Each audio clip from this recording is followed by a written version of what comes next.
A story of the power of unity. The wise elephant and the mischievous fox.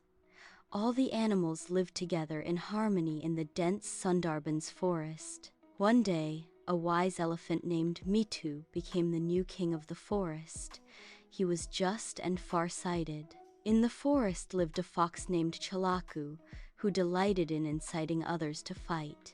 He was jealous of the new king. Chalaku falsely accused.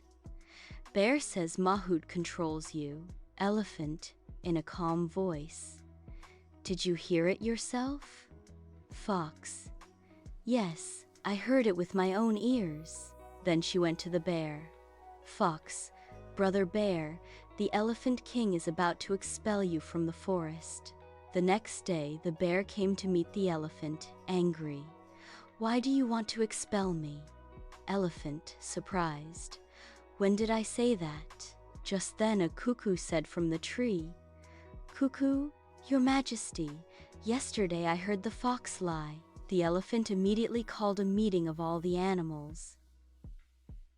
The elephant said to the fox, Elephant, cheeky, we'll all put an end to your cunning today. Elephant said to everyone, What if we each bring a straw?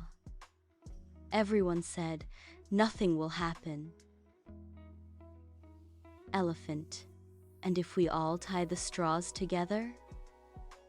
Everyone said, It will become a strong rope. Elephant showed rope. United we're strong. Fox, sorry, no lies. Elephant gave chance. Lesson. There is great power in unity. Beware of liars and divisiveness, and when in doubt, speak directly. Thank you so much for watching, kids. See you soon with new stories. Please subscribe, share, and like.